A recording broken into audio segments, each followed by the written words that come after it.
Welcome to the National Women's Fitness Academy podcast. We're here to talk about women's health, female hormones, body image, and all things health and fitness. Hello girls, and welcome to another episode of the Women's Fitness Academy's podcast. I'm your host, Siggy, one of the WFA's educators and a women's online coach. Today, I've got a wonderful friend of mine. She is funny but educational as well. Her name is Amy, and she's a women's holistic health coach and an educator. Not only that, she provides her coaching with a lot of evidence-based practices and with her approach into coaching, which encompasses all facets of fitness with a specific of focus on optimal health through blood work, through customized programming, micronutrients, and also a lot of open communication. So, Amy, thank you for being here, babe. Thanks for having me, Steve. So excited. It's like a catch up for being waiting on for so long. I'm just going to blame Rona for that one, but that's okay. We're going to blame her. Blame her. all the whole 2020, 2021. Yeah. Hopefully 2022 is different. Yeah. So it's good. Thank you for having me. Thank you for being here. It's so good. Before we started recording, we actually started talking about a little bit about your background with coaching. So do you mind telling our listeners, what you're all about, girl? Yeah, for sure. So I actually started coaching gymnastics from the age of 13. And that's probably where a lot of my initial education around the body started. So I had a pretty good understanding of anatomy and physiology from there, just because of the amount of movements and excessive amount of, extreme movements that we had to do. But that's also probably where a lot of my disordered eating patterns began. I remember one of my coaches telling me I asked her about having potato before comp to help me with glucose and to jump higher and do better back salts or something like that. And her response was oh no, potato will make you fat. And this is I love potato. Yeah, potato is life now, so that's fine. I think I have it most meals. Probably a bit extreme now. It's just like a rebellion that I've got to have the potato in there. Kilo of potato for dinner. But yeah, so because of that, that was kind of my first association with seeing food as maybe a negative thing and having to control my weight and my body. And again, there's the whole theory, gymnasts don't go as high if you're fat. So there was a bit of that in there, but as far as it didn't affect me too much at that stage, it was just kind of, subconscious. And growing up, I probably had a little bit more, I think a lot of women deal with it, but a lot of more body focus from parents and the older generation and, judging and critiquing your physique and how you look is definitely a lot more important than your ability. But then gymnastics was kind of an escape in that because you have to perform well in order to get good marks and all that kind of stuff. So wasn't too badly affected then. And then I did a full 180 and went to do my advanced diploma in fashion design and technology. Wow. Yeah. And I actually have my advanced diploma weirdly, so I can cut and pattern make and build all these kind of things, which I just don't use the skills of. We'll just blame ADHD for that of wanting to pursue it. We'll blame Rona. We'll blame everything. It's raining. But yeah, so I think that's probably where it stemmed a lot of the subconscious as far as physique, especially for women and having to look a certain part, was definitely compounded going into fashion design. Being the smaller person in my group, I was used as the model a lot, and then we had a lot of other models coming in and they don't really eat, and there's so many eating disorders, and your whole role at that point is just to minimize, reduce, or shrink yourself down. And I guess that's what I was kind of forced to believe as a child as well. As much as I wanted the athletic performance, which I loved with gymnastics and being the ability to get high scores on floor, tramp, beam, and all that kind of stuff, it's still that underlying feature, I guess, is how you looked and how small and petite you were. And I guess fashion is completely opposite to fitness, because fashion is no boobs, super tiny, waist thin, you should be able to snap your leg kind of thing. And then you get to fitness and it's musculature, but it's still anorexia in some ways of chronically under eating, but then have mass muscle. So just because you have muscle doesn't mean you don't have an underlying eating disorder, I guess. So between all those things, definitely messed up my head a lot. Then went on to do my Cert 3, Cert 4. Then I got told I would do really well in competing, like bodybuilding. And you just believe, I guess, whatever coaches are around you. Had a pumping metabolism at that point in time, could eat whatever I wanted. And then competed, but did really well, which is both a blessing and a curse, because then when you do well, you want to continue. Yeah, I think I did about 6 comps in 2.5 years, something like that. Wow. Yeah. So I was like, you know what? I'm a thoroughbred. I can do this. Me wanting to do this resulted in misdiagnosis of PCOS when it was actually HPA dysfunction, 6 years secondary amenorrhea or lack of a cycle, really poor relationship with food and my body, constantly critiquing and limiting myself from like social availability and like interaction with others, constant fatigue, constant cold, chilblains on my fingers, low bone density, hair falling out, like low egg count, all this kind of stuff. So it really wasn't worth the trophies or wins that I did get, when the impacts, I guess, are still, I feel still now. So hence why I coach now from a point of evidence-based practice and also holistic, like bringing in several things, because I think a lot of the teachings that we get with either Cert 3, Cert 4, coaching, nutrition, and even studies we see are generally focused around men, and men are completely different animals to women. So predominantly that's why I focus on women, more so to incorporate facets of like their hormonal health, especially through blood work, making sure their training program aligns with their menstrual cycle, ensuring that their psychology and their self-esteem around their food and their body is positive, considering the world we're in really wants to belittle women and try and get them to reduce themselves to something which is, I guess, ornamental.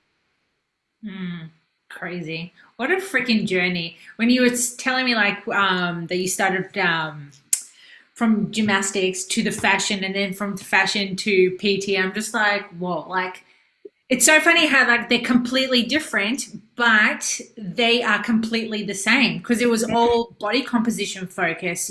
The goal was different. Like, you know, gymnastics was like getting the scores, like getting certain movements. The fashion was like looking a certain way, to be dressed a certain way. And obviously going into PT and competition, it's just like, okay, now you're on a stage and you're being judged for the way you're being looked.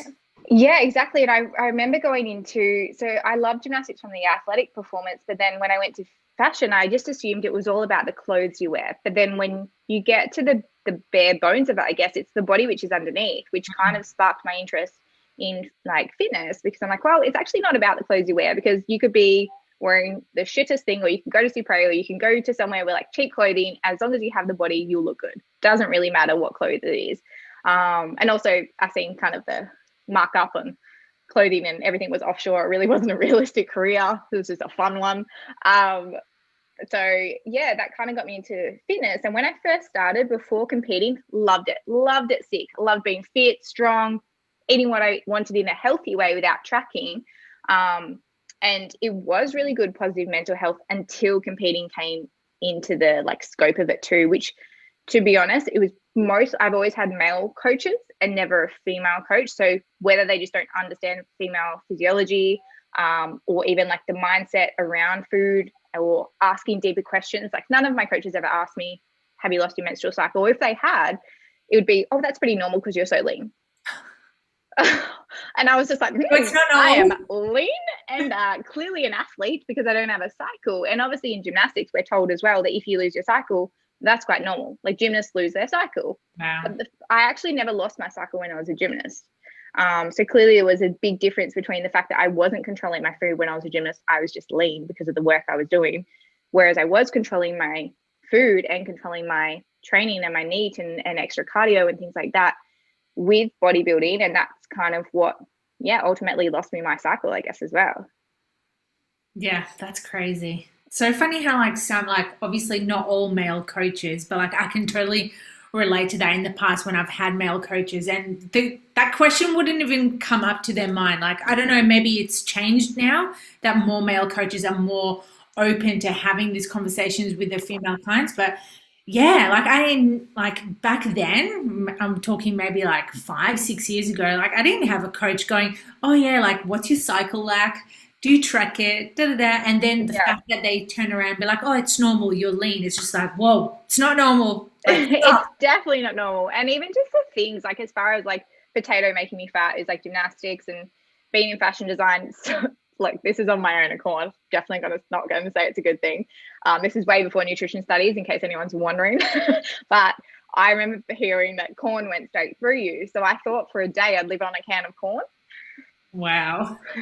Has a lot of carbs. It really doesn't go straight through you, but No, it also doesn't. not a lot of protein. So the extremes that like, and I've always been an extremes person, and I can definitely hold myself accountable for a lot of this. Have been like, I would never question a coach, or if I lost my suck, I'm like, well, if it's hard, it's got to be good. Or if it's hard to achieve or maintain, then I must be on the right path. And then even going into like just stupid things that don't work, but like fat burner pills, as well as just having like a rice cake and tuna that day. And like there's so much I just like cringe at of the things that I've done, but I've also never questioned some of, I guess, the protocols that I was given, because you just trust whoever you're coaching with, or you see an influencer online and they're only eating 1200, so you're like, well, I gotta do that too. My fitness pal also says 1200, and I used to get so mad that I couldn't stick to 1200 and I'd go to 1500, but still I was tiny. And you just assume you have to fit into a box, which probably brings me to my next point. Is I obviously, if anyone sees Instagram or stuff as well, is like my girls reverse diet to 2,800, 3,000 most of the time. And I think people underestimate the ability, one, of how much they can eat without excess body fat. And also the fact that when the 2,000 calories was set, as far as like 2,000 for females and 2,500 or so for men, for like dietetics, that was all cohort studies. So that was all self-analyzed. Like they did their own, like, oh, I think I'm eating this many calories. And that was set as the basis of the general population of how many calories people should eat. But that was not weighed, tracked to the gram amounts of like what the average or the norm would be for an average Australian woman or man. So most people, even dietitians, underestimate their caloric intake by at least 300 to 500 calories. So if it says roughly 2,000 calories is what a female should eat, dietetic standards wise, it's more like 2,500. Yeah. So I think that's kind of the bit that I'm going to try to get across to my women that I coach, I guess, is you are capable of eating so much more than you think. And your body will accommodate. If it has the ability to downregulate, it also has the ability to upregulate your metabolism to help compensate for the amount of energy you require to not only be a human, but also have the ability to procreate or to, get pregnant as well, and maintain a pregnancy. Yeah, that's such an important topic. I think we should dive a little bit more into that, because I know your history of under eating and chronic dieting. We need to set the facts straight to women that you cannot sustain 1,200 calories every day, all day. Like, yeah, it brings me back to a lot of conversations that I have with new clients who do only stick to 1,200, between probably 1,200 to like 1,400. And if they go above 1,400, it's like a sin. They're like, oh no, I went overboard. And once you educate them and make them realize that, hey, you cannot sustain this long term because of the issues that you've just highlighted. Yeah, like it's interesting. Like we're in 2021 or 2022 when I put this up, but like women are still getting like outdated knowledge. Yes. Yeah. And especially my fitness pal. Like I don't know about you, but like with some of my clients, they use my fitness pal for tracking, but we don't necessarily set those caloric intake according to what my fitness pal says. But your everyday girl, like you and myself, who we started our journey just going on my fitness pal, and it just pushes out a number and going, you need to eat 1,200 calories. You're like, cool, 1,200 calories it is. Yeah, how dare I eat 1,300 today? It's so bad, my sinner. But I think as well as like just the education behind it, one of the things I even remind, like a shortcut to digestive issues, hence why I'm still dealing with that kind of stuff now, to digestive issues, hormonal implications, infertility, poor bone health, osteoporosis. The shortcut to that is eating below, say, 2,000 calories. And I think I did put up a study previously that it didn't matter anything below 1,200 calories, whether it's 800 calories, 1,200 calories, 1,100, automatically will get a thyroid downregulation of at least 40%.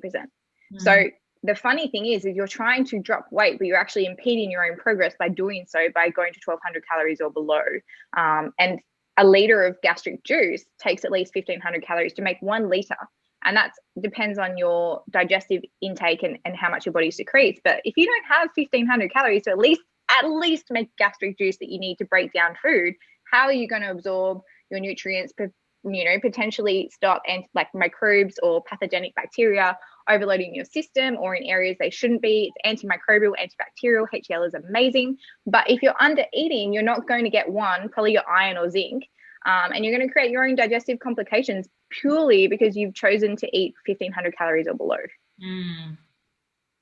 Yeah. Which no one talks about. Like, that is still a massive facet to it as well. It's like, yeah, it's calories in versus calories out, but also can you absorb, digest, and metabolize the food that you're eating? And that's like another topic, like the food that, we tend to eat is not always useful to what we're actually needing. And that's something that, us women need to educate ourselves a little bit more about. Yeah, and just because you're eating the calories, like, what nutrients are you getting from that?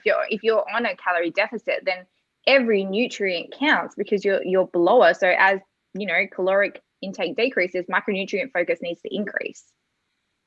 Interesting. But yeah, I get really mad.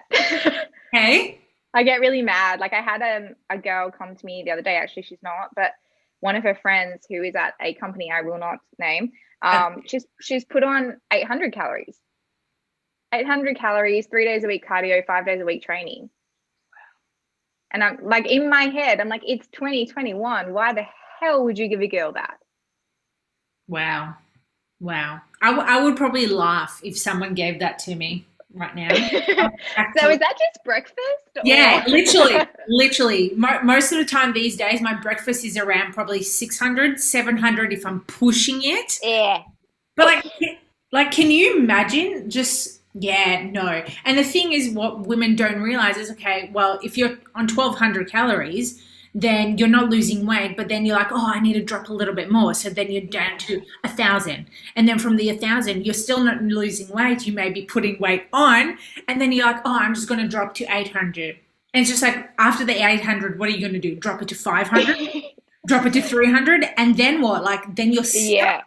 You're literally running on fumes by that stage, I guess, as well. And like, not only that, like, your NEAT will, and even just your daily movements, your mood and everything will down regulate, and you're a shell of a human by that stage. Like, you might get lean, but no one wants to hang around you. And I know that, like, that was definitely the case for me. It's like, when I was dating, I was definitely a bitch. Like, I wouldn't even want to sit with me. If someone came to sit with me at dinner, I kind of just death stare them, because I'm like, this is my time to enjoy my small meal of my spinach.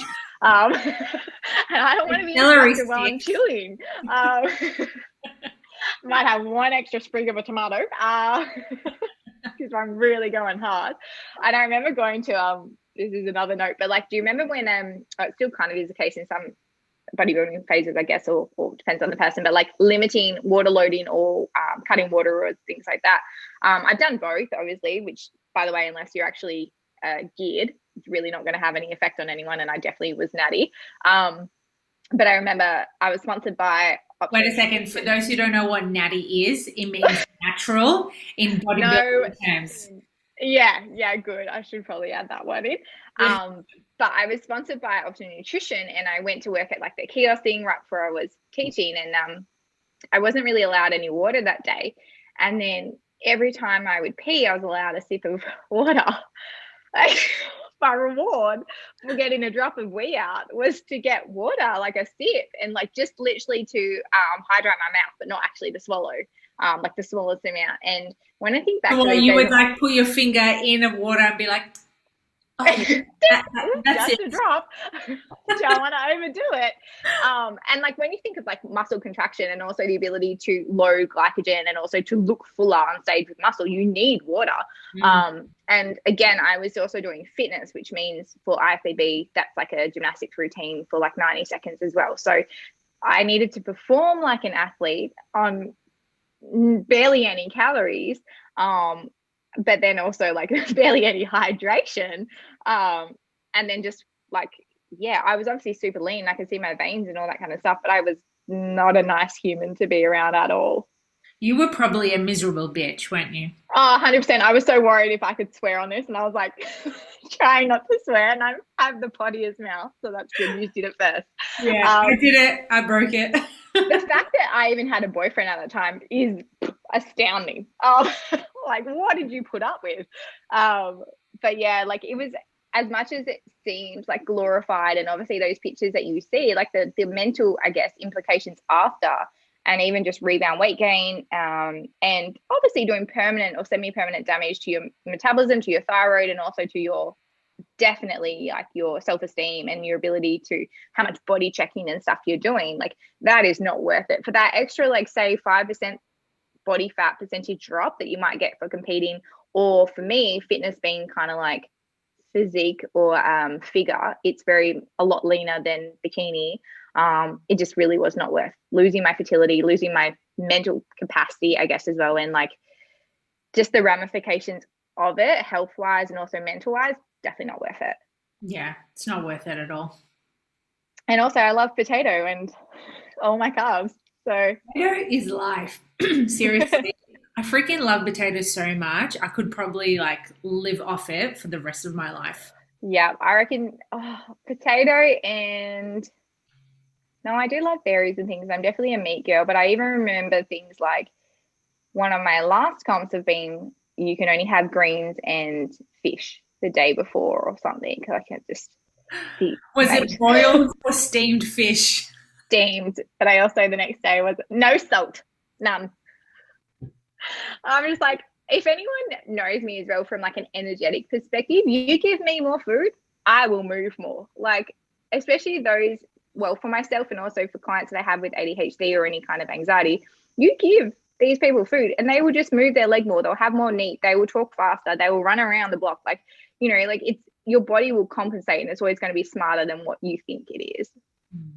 I love that you mentioned about food and around anxiety and ADHD. I don't think I've spoken much about this with anyone else, but let's dive a little bit more into that. Like, we've spoken about the under eating. What is the benefit? Like you've just mentioned, like when you eat a lot of food, you're like, I want to get on board, like do everything and like, you know, do all the steps or whatever it is, you know, you feel energetic. What's the science behind it, and how is it benefiting yourself with this type of food? Yeah, I think I'm a little bit more conscious now of like my blood sugar management, especially with ADHD. So I know that for me, I want to go and seek from a dopamine aspect because I have such low levels, or I want to get sensitivity. I'll go and seek sugary things, but I know long term that's just going to deplete my dopamine levels long term, and I'm going to feel like crap after. So having more blood sugar management or blood stable, I guess, foods with like balance with my fats and carbs and things together. Going for, I guess, if I have to be productive, because I'm trying to do this as naturally as possible, going for a run or going to the gym and allowing myself to get that little bit of dopamine here, or going for a cold swim or cold shower if I'm not going for a swim, allows my brain to work a little bit better. Whereas if I have something which is just high GI and there's no fats or protein to help buffer it, like it's not a fun time, and my mood definitely has some implications from there. Or if I'm going to have coffee, I have to have L-theanine with it to make sure it's buffered a little bit so I don't get a drop. Yeah. Like I did try, obviously, I was given medication at the start, which was just Ritalin, and I have never felt so depressed in my life on the come down. Like I had an exam a couple of weeks back and I took one then, and it's only 2 to 4 hour that it works for. And then the next day I had another exam or a busy day. So I was like, oh, I'll take one more. I think Monday, Tuesday, Wednesday, it was on the level of, I don't even want to continue my life. Like it was bad. And I was like, I don't actually see the light at the end of the tunnel. So I obviously stopped taking it, and I will speak to the psychiatrist who prescribed it to look for something else. But I do know that women generally might respond a little bit differently to Ritalin than men. And I know that ADHD in women is generally more shy or like self-comparison, anxiety, depression, whereas men is maybe a little bit more hyperactivity, especially in boys, I guess, as well. But that attention seeking, whereas women are more like hypercritical of themselves. So I don't know if that has something to do with it, but I think just the aftershock of that dopamine hit and then having your sensitivity down regulated after is what probably made me feel like crap after. So since then I just haven't, and I'd rather use food, exercise, like green therapy as far as being outside, nature, the ocean, to help with any, I suppose, dopamine deficit that I have, versus trying to use a chemical and feeling like the down or the after effects from it, I guess. That's so interesting. Like, obviously there's a time and place for medication, but like you said, like certain medications don't really agree with yourself or agree with a certain individual. And it's always good to just look at a different method, because at the end of the day, like I don't know if you agree with this, but I believe there's no one size that fits all. It's all trial and error. And the same with training, same with nutrition for particular clients. You know, it changes over time. So you have to experiment a little bit and see what best works for you. And like you said, the medication didn't really help you because you felt like absolute shit. And you change it completely to more of a, you know, natural base. And I'm sure there probably is other medication, and I'll ask about it. But again, I'll probably only use it for an exam or something where I really need to concentrate at that time. Yeah. But like you said, like what you need for anyone, ADHD or not, what you need nutritionally, training wise, it changes not only for the person, but also for different stages of their life. Like if you're going through perimenopause, or even menopause, or even just little things like throughout your cycle, your training should be adaptable to what you're feeling, your current health status, your readiness for that day as well, that intuition, especially with women. Like we are a lot more intuitive based, and we obviously have, you know, so many, like there's obviously 4 different facets to our cycle, but you take that throughout your life. In your 20s, that's not the same as in your 30s versus your 40s or 50s. So having a lot of communication with clients, and also having a lot of feedback from them, and having that open form of communication so they feel they can trust and tell you things, because you won't always be the same female every day or every week, or even 2021, 2022, or one day to the other. Yeah, that's so true. We literally change day by day. Yeah. And I think I notice it changes more as I get older. So now 33, but me versus I reckon I've always been an old nana, but like sleep is king. Like I go to bed so early and I get up early. If anyone interrupts my sleep, kill it. Honor. Yeah. Kill. Yeah. Like I'm like, sleep is like prime. And I don't think that's probably changed a lot since my 20s. But in my 20s, it was more disordered eating, as far as like, well, I go to sleep now, I won't be hungry. Whereas now I'm like, I go to sleep now because I love sleep. And no one wants to see a grumpy version of myself, especially I guess with ADHD, knowing that I need to replenish my brain throughout the night. Otherwise, cognitively, it's just not going to work the next day as well. What does it like? What effects do you notice by you not getting a full night's sleep with your ADHD? More a lack of concentration, definitely moodiness, but definitely the lack of concentration. Like it feels as though my brain won't switch on. So on those days that say unintentionally, maybe I was more anxious the night before and I didn't get as good of sleep as what I could have. I might go for a run or something cardiovascular wise to wake up my brain the next morning, and then potentially have a cold shower for more dopamine, and then I can start work. But I think it's also ebbs and flows. Some days I just know that I'm like, today is a creative day. There is zero cognitive function, and I'm actually better off taking the day to do something opposite to what my brain, like to work with my brain, I guess.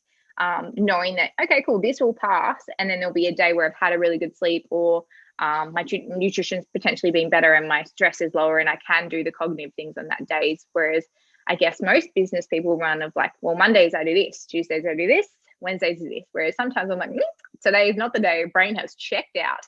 And it's, I guess, that non-judgment of yourself, knowing that like it'll come back. It's just maybe not the time and place for it. And obviously try to do things first in order to have a successful day and get my brain to kind of switch on. But if that's not possible, then you just have to roll with it. So fascinating, because like, you know, I don't know if many of our listeners do have ADHD, but sometimes I want, like, obviously I'm not self-diagnosing myself, but sometimes you find yourself in certain situations that you just can't find the concentration or to do things. And as you're talking right now, you're saying, you know, there'll be days that you would want to set out to do a certain task, but then you wake up that morning, you're like, nah, I'm going to do something completely different. And it's just like, is it that, or is it like, you know? Yeah. And I think Yeah, there's that, but there's also like I think women without ADHD will feel that pre-menses.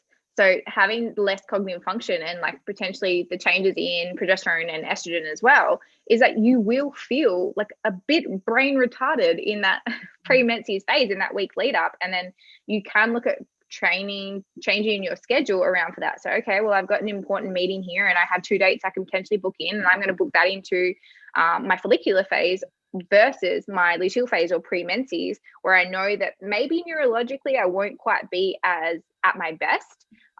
So you want to kind of work within your cycle as well. Like I said, like we are not the same female week to week. So knowing that about yourself and knowing when to plan social events and when to be maybe a little bit more introverted. Like the week before my cycle, I do sometimes feel like I want to be a bear and just hibernate and everyone just leave me alone and shut my phone off. Apparently you can't do that with a boyfriend. So weird. I don't see why. So, but like I would happily have a cave, someone bring me my potato, give me some chocolate. I'll just sit in there for a week.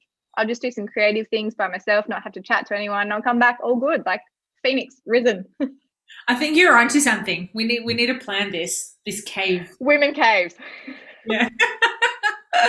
It's so true. I'm so glad that you opened that conversation around the concentration and also making us realize that, hey, maybe sometimes it's not you specifically, but it is like physiology, like we're changing day by day, month by month, year by year, and having that brain fog. Yeah, maybe that could be like an age thing that's happening. But again, definitely, yeah. I feel as though as well as like that's the same reason in coaching that I will compare someone's luteal phase body composition wise to their luteal phase. I will compare their ovulation, their follicular phase, their premenses, everything like that to those phases the month prior, because it's not fair to look at a luteal phase where say we're more pruny and we've lost a little bit of fluid versus ovulation where we're very juicy and potentially over that ovulation period holding more fluid, or even pre-menses holding more fluid. So knowing that it's okay to fluctuate, and women do fluctuate, I guess is kind of the non-judgment side of it, because it would be normal to freak out. You'd be like, oh my god, I gained a kilo, but you know, you could hold up to 1 to 2 kilos pre-cycle, and ovulation, depending on how your body responds. For me, I actually find ovulation worse for fluid and constipation and things like that versus pre-menses, more so from progesterone changes. But yeah, I guess that non-judgment, and don't compare your week 1 of your cycle to your week 3 or your week 2 or something like that. Yeah, I love the term pruny and juicy. That's what I got away from what you just said. But it's so true though, because that comes down to a self-esteem as well. You know, when I don't know about you, but like certain stages of my ovulation, I think it might be like a day or 2 before, or even the week prior to my menses, I feel juicy, like very, very juicy, and like there's so much like fluid going around. I'm not I'm not wanting to wear certain clothes because I'm just feeling restrictive. Yeah. And I think it's like, it is the funny thing is we feel maybe potentially unattractive at that time, but that estrogen and pheromone, I guess, output that we have is very attractive to males, which I'm like, oh, my boobs are huge, but apparently that's fine. But I guess a good example of that is I did 2 photo shoots in the space of a week. One was over ovulation and one was the start of luteal. My first photo shoot, juicy as shit. And I was like, they're all popping, everything everywhere.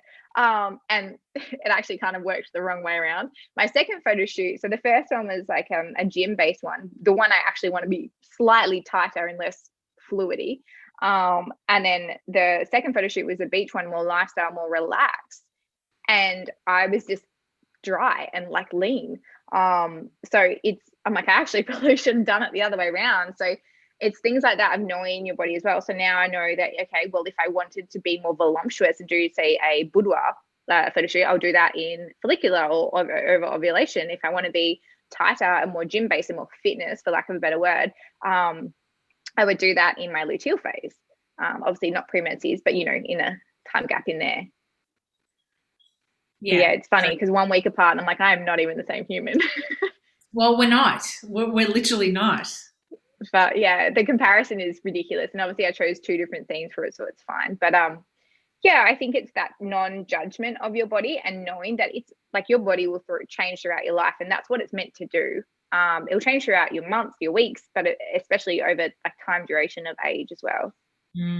Yeah, I know you're very big about talking about this with your clients around like the like having low self-esteem around, you know, the pre-menses, but like also cycles, but also when it comes to nutrition and training.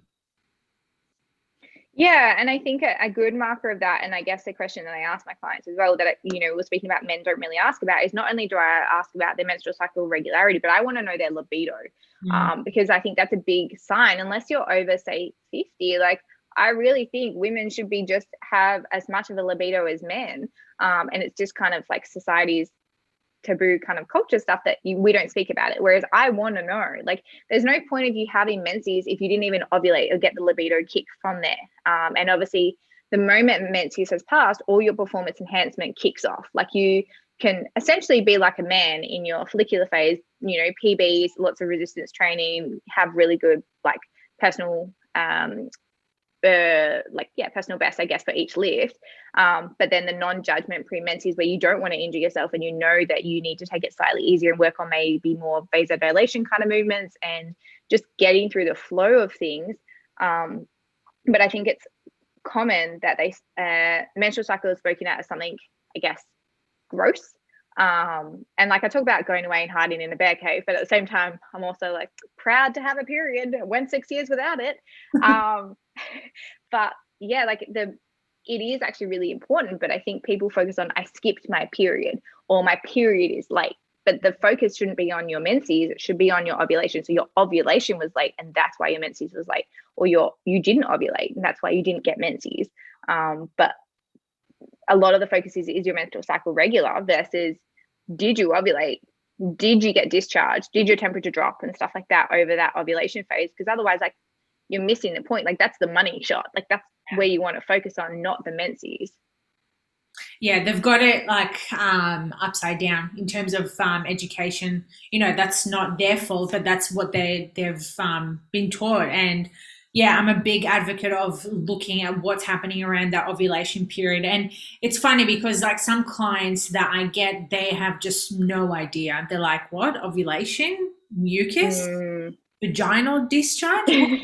Like, oh yeah, like I have these open conversations. I'm like, it feels as if you're like wetting your pants, but you're not really wetting your pants. It's just literally mucus coming out of you.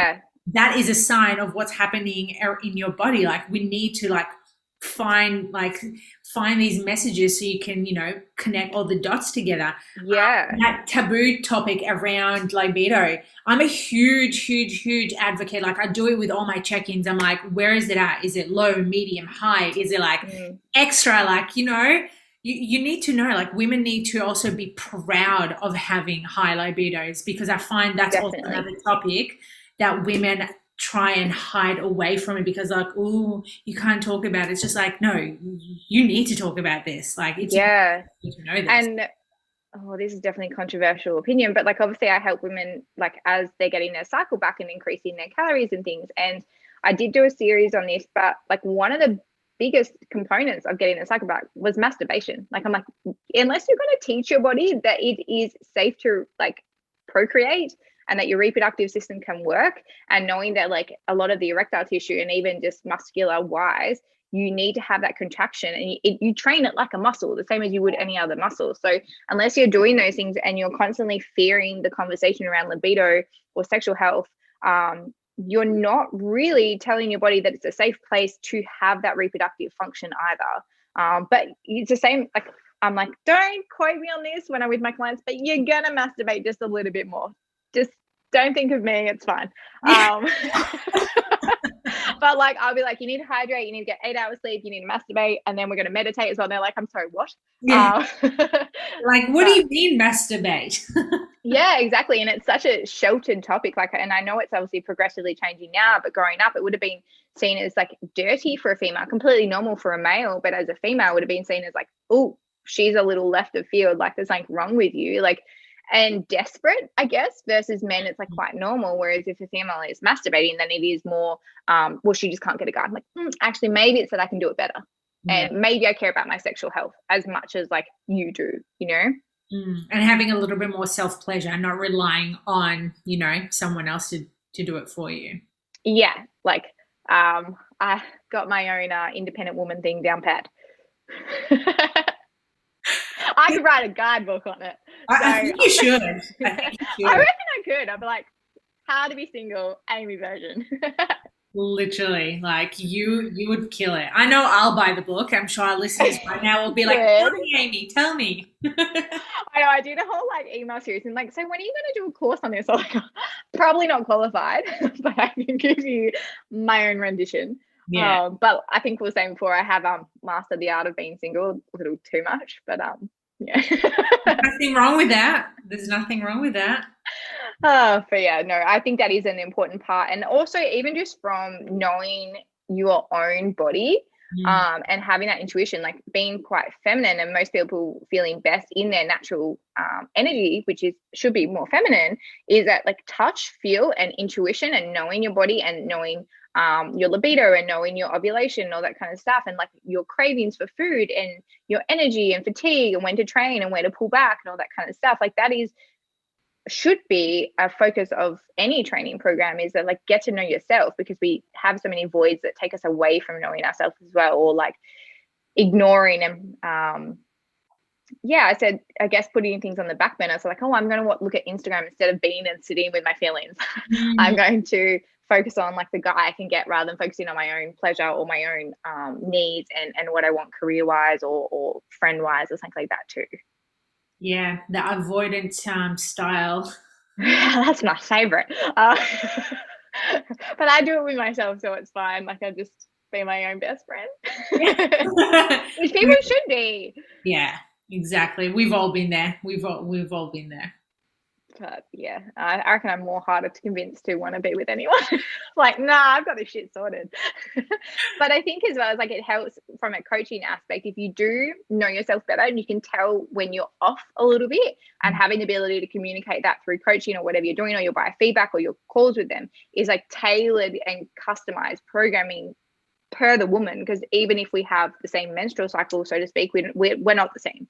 Like hormonal balance wise, and even just like the length and duration of menstrual or ovarian cycle, our energy, even like Myers-Briggs or our Braverman or like our neural setup, like we're very different, even female to female.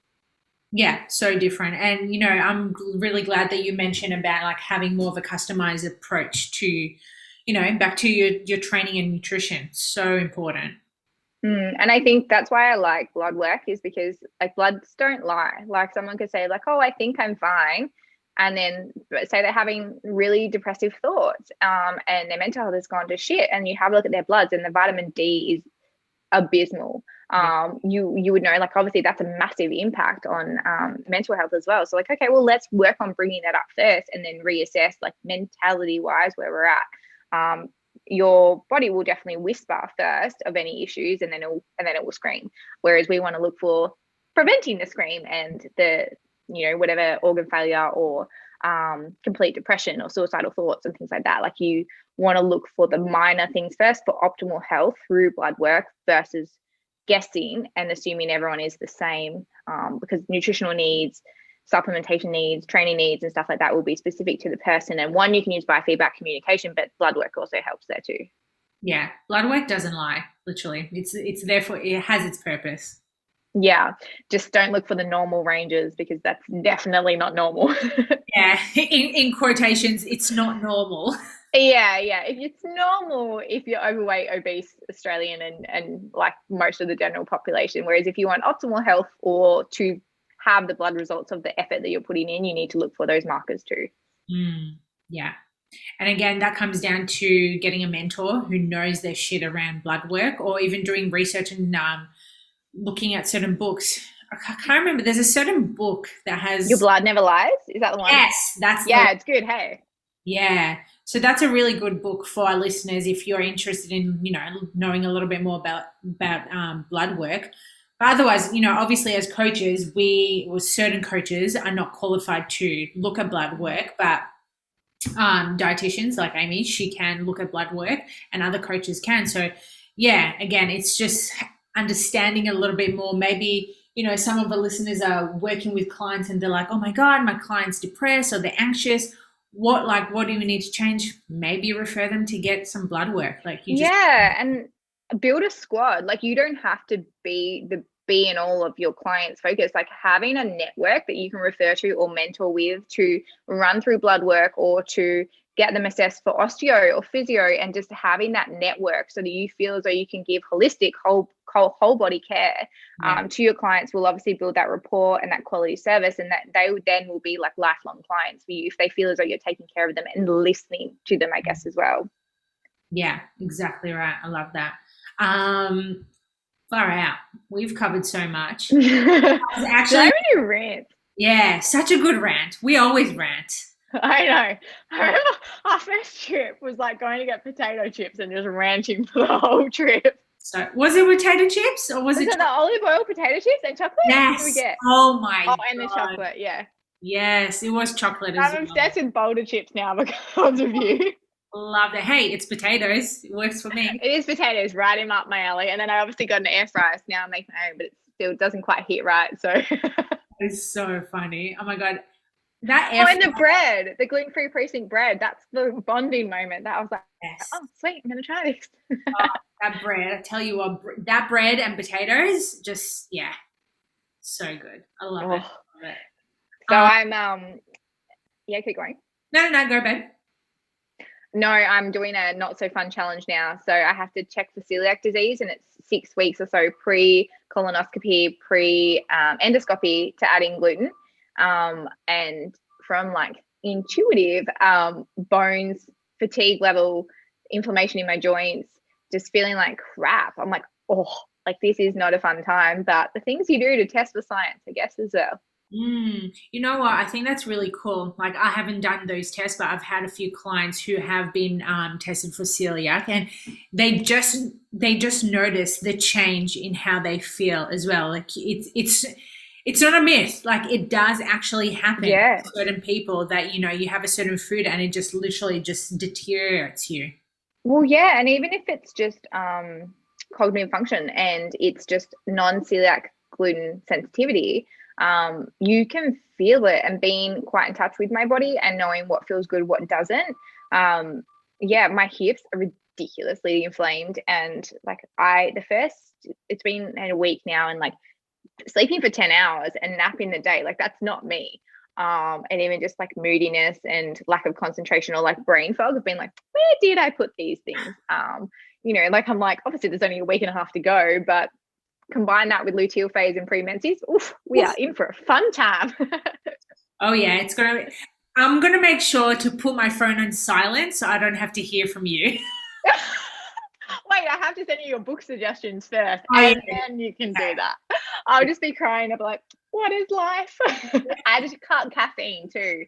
So that's for another test. That's what is it? Organic oxidative test. Yeah, organic acid. Organic acid test. Yeah. So I'm a ball of fun right now. You're doing it all. And is this for studies or is this for your own research? Like underlying wise, there should be some gastrointestinal issues genetically and hereditary. However, like I obviously took gluten out myself, knowing my own response. But given that it's a disease, an autoimmune disease as well, I do want full diagnosis and testing because, again, if I have children, that's something I pass on to them as well. And obviously there is things that you need to be super strict with if it is the case of celiac versus like non-celiac gluten sensitivity. So I don't know why I'm doing this punishment to myself, but look, we'll see what happens. Hey, it's a good experiment. I definitely am my own experiment. And then at the same time, because I was only meant to reduce caffeine for 2 days for testing, but given that it had such a shitty response of headaches and things day 1 and day 2, I was like, you know what, clearly this isn't an addiction. Maybe I should take this out and reset caffeine sensitivity with at least a week, which is what I've decided to do. So, yeah.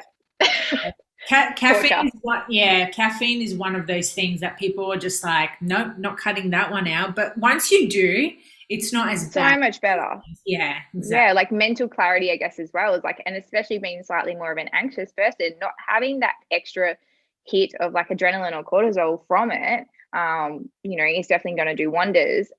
So just pushing through, you know. Yeah, so good. You know what? I think that's like the best way of us, well, not just as humans, but like also as coaches, experimenting a little bit on ourselves. So that way, when we do have clients in the future who go through these things, you can actually teach them through it. And I believe like the more we experiment ourselves, the more we put ourselves into really uncomfortable situations, the better we can coach other people. Yeah. And I think that's a big thing, even for males coaching women, or just coaches in general putting people in comp prep. If you've never done a comp or you've never got that lean, you have zero right to be able to put someone else onto that. Or if the training program you've never completed, don't give it to someone. Yeah.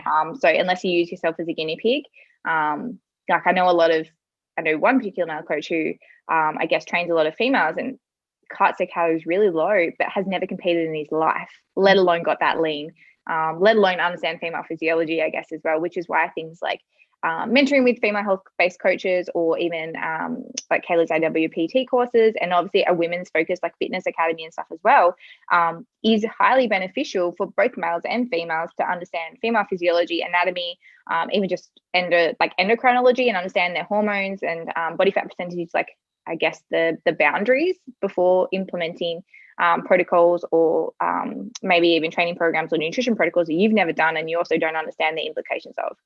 Yeah, so true. Literally. Yeah. I don't have anything else to say because you really took the words out of my mouth. It's the ADHD. There's so many tabs open. Yeah. Blah, blah, blah, blah. Literally, Nab will be like, can you just close that tab just for a moment? Like, where'd you pull that one from? I could see your brain just like swishing through. What? Yeah. Like Windows tabs, like 50. That's like my computer screen. Like I literally have like 50 tabs and I'm like, why is my internet so slow? And I'm like, oh, this is why. Yeah. Yeah, I'll have so many open. I'm like, oh, it's so slow. I probably need a backup. And then I go to backup or like an update. It's like, oh, there's no room. Whoops. So good. I love it.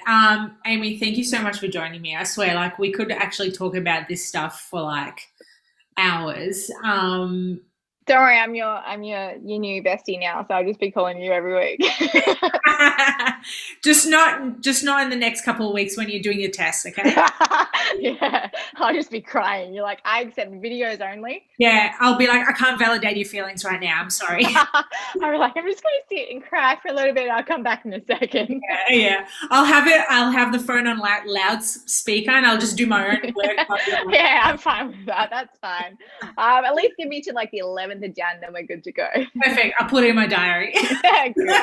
Thank you so much for having me. Thank you so much for jumping on. I swear this conversation, a lot of the girls are going to get useful information from everything that we've spoken to, and maybe a lot of takeaways around the under eating topic that we spoke about, and also the taboo stuff. I think that's something that needs to be spoken a little bit more about. Before we head off, where can our listeners find you? What platforms are you on right now?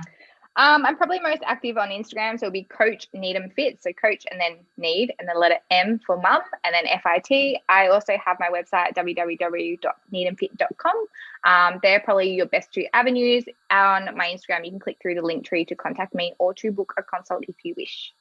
Awesome. I love it. Well, I'll drop all that information into the description anyway, so the girls and our listeners can, find you. But other than that, girls, for those who are listening, thank you so much for tuning in. I hope you got a lot out of today's conversation.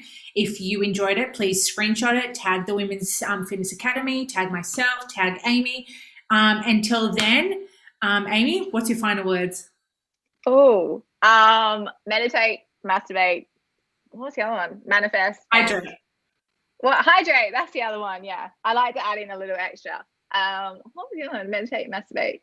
Yeah, no, that's it. Meditate, masturbate, hydrate, and manifest. There you go. There you go. Manifest that shit, girls.